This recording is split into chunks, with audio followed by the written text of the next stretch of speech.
later school start times and a shortage of bus drivers in our local school districts, and the NAR wants less ethics training. Tune into Toole Time right now.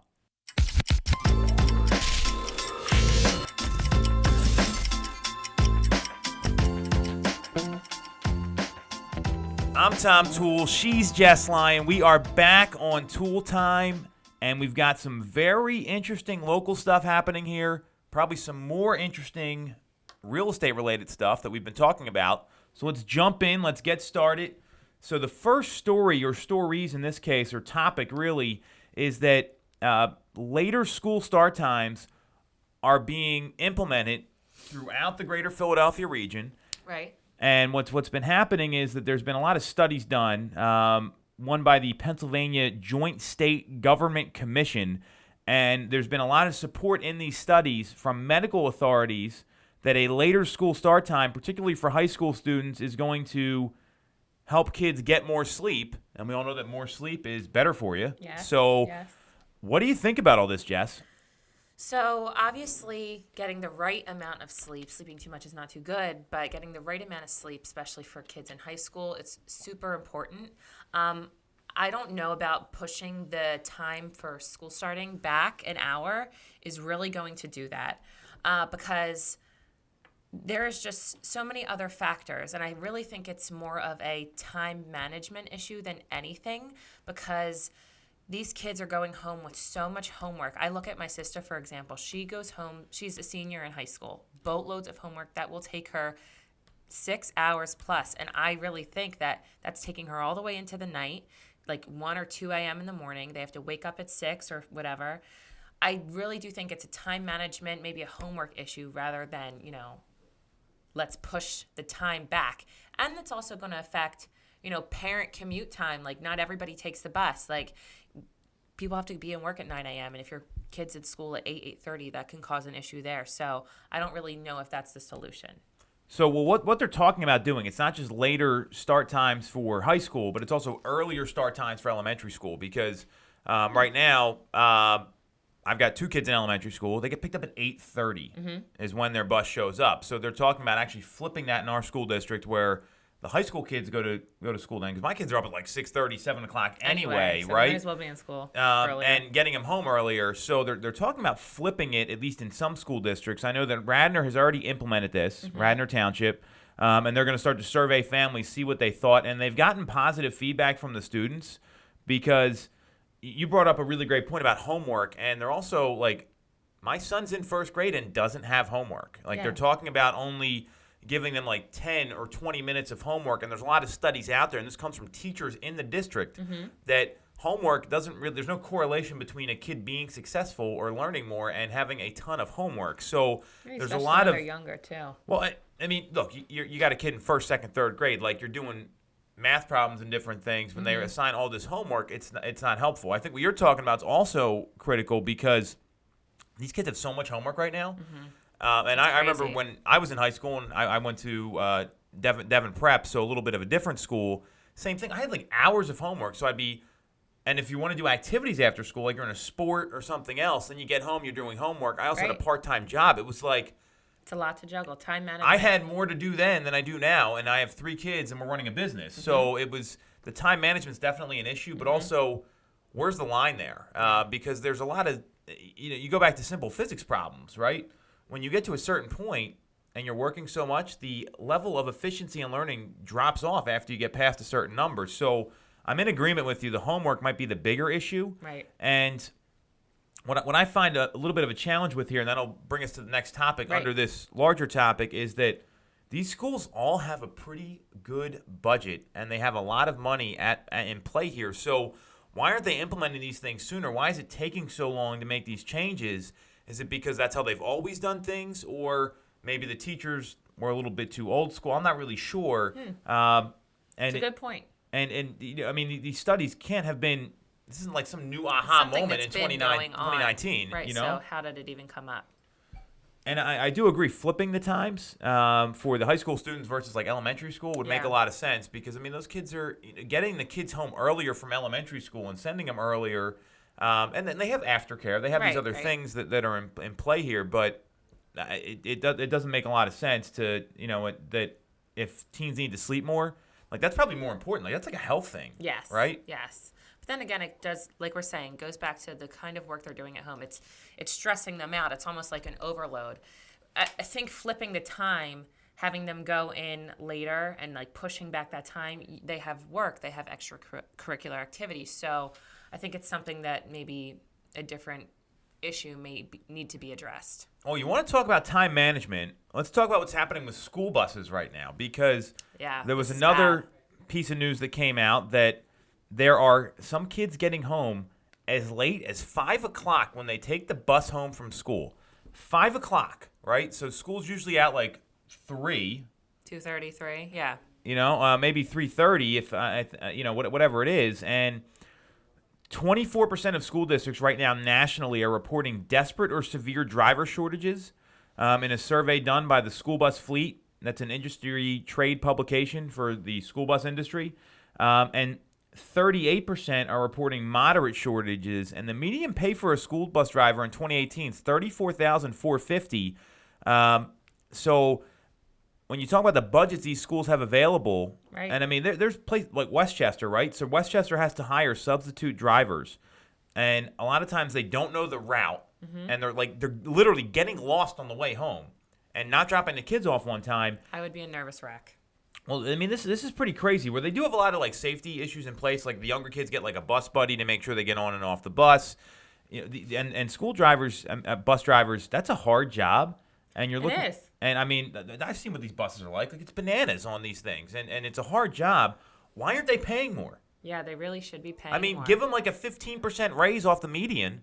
You're talking about another $7,000 a year. That's probably going to change someone's life pretty dramatically who's doing this, whether it's part-time or that's their job, or it's someone that's older and is looking for something to, maybe like a post-retirement job. Getting home that late, like that doesn't work for me. Like our kids get home at 4, and that's fine. It needs to be consistent. But you're talking about time management. So you get home at 5, right? Yeah. And you get home at 5, you got 4, how many hours of homework? You said your sister has 6 hours? 6 hours of homework. So she's working till 11 o'clock at night. That's crazy. Without eating dinner or taking breaks. Getting ready, yes. It's too much. And I really do think that there is an issue with why are these bus drivers calling out? Throughout the whole article, it's saying that there's a lot of call-outs, and then the substitutes, they don't know the routes, or they have to like double up, and that's why it's taking longer. They're probably calling out because, that's at $34,000 a year. They can be doing something else. I think they need to have a little bit more of an incentive for bus drivers, because they are taking care of a bus full of children. They have to do all these courses to make sure that they can actually drive the bus. There's a whole entire training course that they have to do. I'm with you on that. I think that there needs to be a bump in salary or another incentive. Well, and to talk about the later school start times in Lower Merion, they're having trouble filling the bus driver spots, and that's why they're not able to adjust the school start time. So there's like a cumulative effect here of what's going on. And most of these school districts, they've got a good budget. I mean, that's where the property taxes are going. That's where the school tax is going. So. Right. And maybe they need to get clear on like better hiring practices. In Unionville, Chadds Ford, they parked a bus outside the high school and the middle school in July to advertise open positions, and that brought in the most applicants for them. So like, what are they doing to hire these people? I mean, it's you have to kind of think of maybe they need to adjust their hiring practices, but there's got to be a better system here. Maybe they need some business advice, not some school district advice, because hiring is a business discipline, not a school district discipline. Very different. We'll see where it goes. So it sounds like we're in agreement that all this stuff needs to get fixed, and this is where you need to get involved at the local level. I can't stress this enough. Yeah. So if you got a problem with it, don't complain about it. Why don't you go do something? And that's my advice to anybody. Real estate topic. This to me is super, super interesting to change gears here. So the NAR convention is going on like right now in San Francisco. Yep. That's the National Association of Realtors. And it came out over the weekend that NAR made changes to its code of ethics policies to boost professionalism over the past few months, which is great. Realtors are not professional enough, not even close in my view. And they've got a higher membership, up to 1.3 million members. And now they are saying we need less code of ethics training, moving for every 3 years from every 2 years. And this comes from a decision made about 5 years ago that required members to complete the training every 2 years. So now they're backing off the code of ethics training. What do you think about all this, Jess? I think that 2 years is a lot of time to get something done. A lot of time. A year is a lot of time to get something done. And throughout the article, it was saying that the reason for this pushback is because there's not enough room for, or not enough time for administration to do their other duties. I think 2 years is plenty of time. I think that there's a ton of realtors out there, and there is a high percentage of realtors getting out of the business within the first 5 years. I really do think that bumping back this code of ethics training really isn't necessary, and maybe even doing it more frequently so you can discuss things that you're experiencing in the trenches when you're with other realtors. I don't think that pushing it back just an extra year is the answer.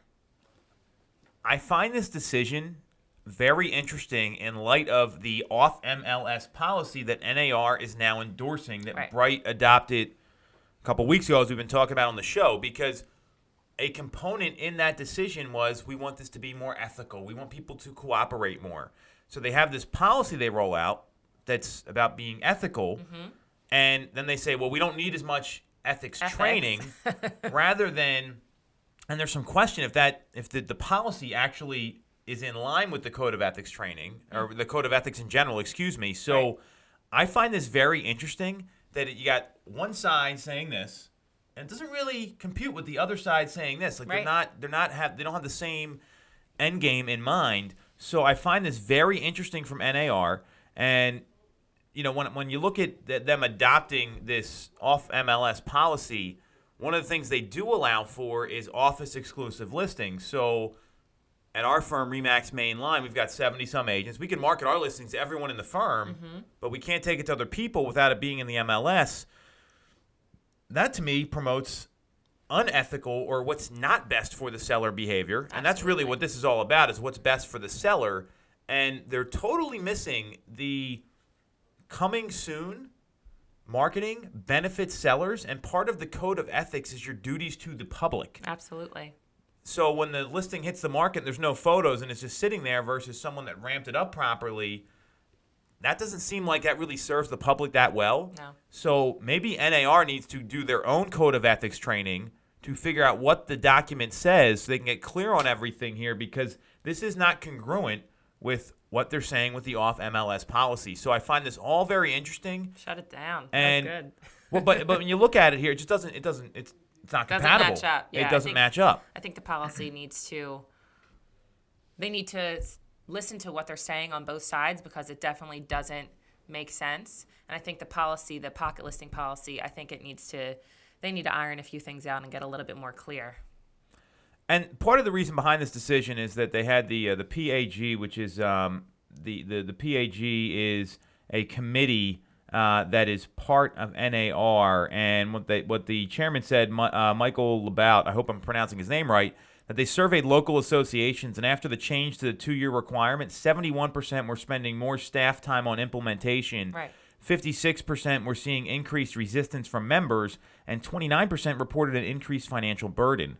I don't really buy these Sounds like stats BS. here.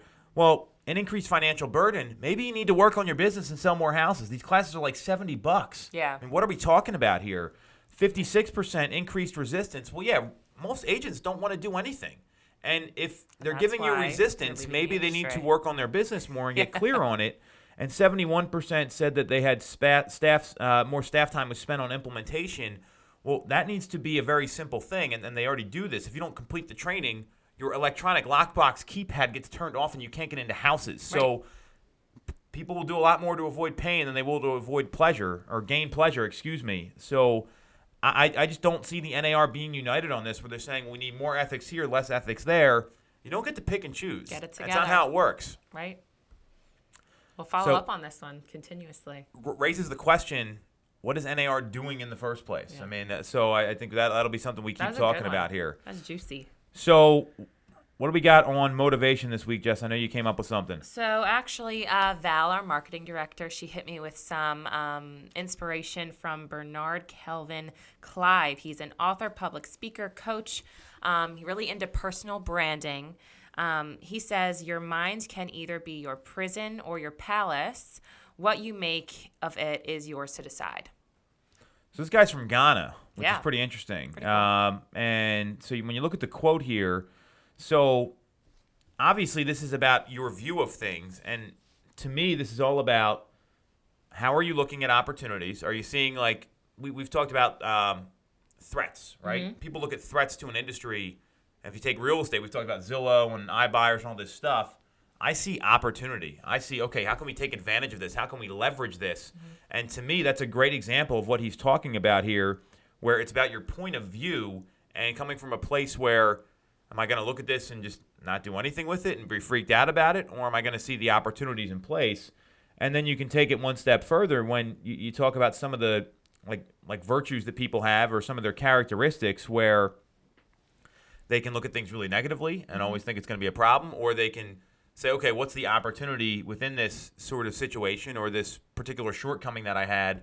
I'm reading a book right now called The Shadow Effect, and it talks about how there's components of people's personalities that like they think there's like something wrong with them and they're not good at it, and they try to hide that more so than embrace it and overcome the issues that they have. So That sounds awesome. to me, that's very in line with that book. Mm-hmm. And when you look at it there, it's about embracing maybe the things that you're not so proud of about yourself and working through them and getting better at them. So I see this as very in line with that sort of mindset shift on your personality traits. I think that when I hear this, your mind can be your prison.